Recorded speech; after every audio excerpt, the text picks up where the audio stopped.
small tobacco sack he extended and started to look inside. "Don't!"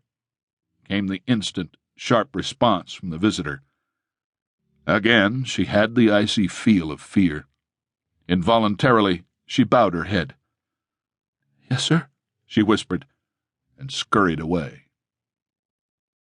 From the dining room, the sound of laughter drifted back to the man, along with the smell of rich food and good cigars.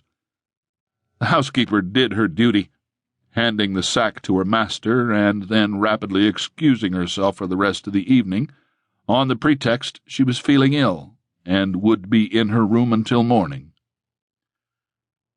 Julius Goldman opened the sack. A small, shining object fell into his palm, gleaming almost like gold. His heart skipped a beat as he looked at the bronze arrowhead. Sweat appeared instantly on his brow and upper lip. Standing so rapidly he almost knocked over his chair, he addressed his guests. "Gentlemen, I am sorry, but I have an emergency to attend to. Enjoy the food and wine, leave when you please, as I don't know when I will be returning. This might take some time. Now, if you will excuse me." He turned, not waiting for any questions, and made his way to the foyer where his strange guest waited. The sight of the square back and muscled neck brought the smell of blood back to him. Blood from the hospital in Vietnam, where he had taken the arrowhead from the leg of the man. "Casey? Casey, is it you?" The man turned. Slowly and wearily he reached out and took the arrowhead from the doctor's hand and put it into his own coat pocket.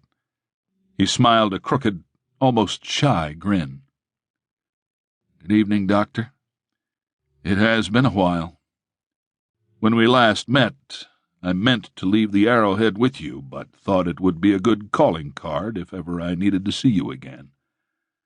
It seems there is a compulsion for me to finish what was started that night in the 8th Field Hospital in Nam, and again at the museum. Do you wish to continue?" Gulping, Goldman nodded in the affirmative, indicating the way to his study with a sweep of his hand. The man called Casey took his wet coat off and hung it carefully on the hall tree by the door. He walked into the study, scanning the well-stocked bookshelves, noting titles and authors. Touching a leather-bound copy of Machiavelli's The Prince, he commented, "Surprising reading for a surgeon, Dr. Goldman. It's odd how this little book has survived and influenced so many people since he wrote it. I told him not to publish it, but he always did want things his way, though out of friendship he kept it in his desk for 5 years. After he died, however, he did have his way, and it was printed. I believe you would have liked him, as I did. He was quite bright, if somewhat of an opportunist and agitator."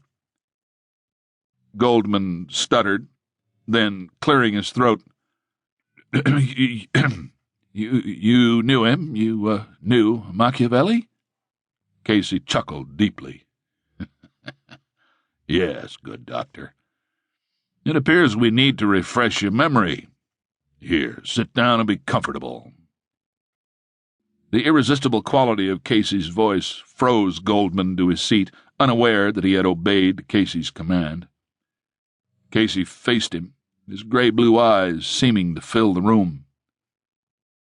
"Yes, doctor, I knew Machiavelli and many others. Remember me, who I am, what I am, and where I came from?"